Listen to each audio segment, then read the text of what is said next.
ආයුබෝවන් කියලා පිළිගන්නවා මෙල්ටෙක් ඇකඩමි YouTube channel එකට යාළුවනේ පළවෙනිම සමාවිල්ලනවා ලංකාවේ ඔඩියන්ස් එකට නැත්නම් ඔය කට්ටියන්ට මේ වීඩියෝ channel එක ගෙනාවේ නැති එක සම්බන්ධ වෙතින් පිටරට ඔඩියන්ස් එක ටාගට් කරලා තමයි අතරම මේක කරේ අවංක වෙන්න බෑ අපි.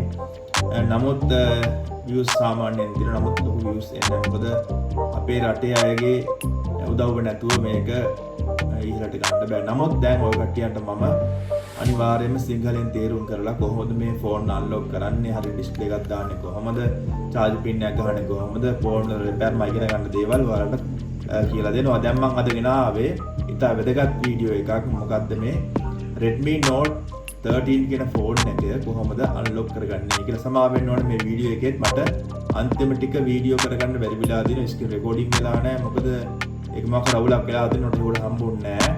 නමුත් පියවර ටික හරියට 100%ක් නිවැරදි. මේ විදිහට කරගත්තොත් එම් ෆෝන් එක අන්ලොක් කරගෙන හැකියාව තියෙනවා. පළමු කොටම අන්ලොක් tool එක ඕපන් කරගන්න මේ ගොඩ ගන්න tool එක යාළුවනේ. ඊට පස්සේ මෙන්න මේ කියන විදිහට test point කියලා තියෙනවා. ඒ test point එක කියන්නේ විශේෂයෙන්ම අපි කියන්නේ ෆෝන් එකේ යන්න බැරි තැන් තියෙන සාමාන්‍යයෙන් කියන්නේ ෆෝන් එක ඇතුලේ මෙමරි එකට යන්න බැරි තැන් තියෙනවා. ටෙස්ට් පොයින්ට් හරහා තමයි ඒවට යන්න තියෙන්නේ. ටෙස්ට් පොයින්ට් මම මේ අන්ලොක් ටූල් එකේ දක්වලා තියෙනවා. ඒ දක්වලා තියෙන විදිහට යාළුවනේ ටෙස්ට් පොයින්ට් එක අපි තියන්න ඕන. එහෙම තියන්න ඕන ෆෝන් එක කනෙක්ට් කරන්න ඕන ඉස්සරලා type C cable එකකින් මේ කම්පියුටර් එකට කරලා තමයි ඔය කරන ගමන් තියන්න ඕන. ඒක ඒ කියන්නේ type C cable එක ඉස්ලා මේ අද අපි මේ පීසරෙන් ටච් කර ගන්න ඕන මේ ෆෝන් එකේ බෝඩ් එකේ ටෙස්ට් පොයින්ට් එක. ඊට පස්සේ ඒක සම්බන්ධ කරන්න. එහෙම කරාන් පස්සේ වැඩි පොඩි වෙලාවක උඩ යනවා. ඊට පස්සේ බැටරි කනෙක්ට් එකක් නැහැ මේ අවස්ථාවේදී. මේ ෆෝන් එකේ ප්‍රොසෙසර් එක Snapdragon ප්‍රොසෙසර් එකක් තියෙනවා. ඒ Snapdragon එක අනිවාර්යයෙන්ම ටෙස්ට් පොයින්ට් කියන්න ඕනේ.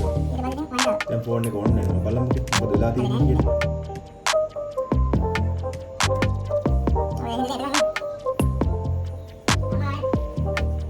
අනිවාර්යෙන් ෆෝන් එක අන්ලොක් වෙලා තියෙන්නේ.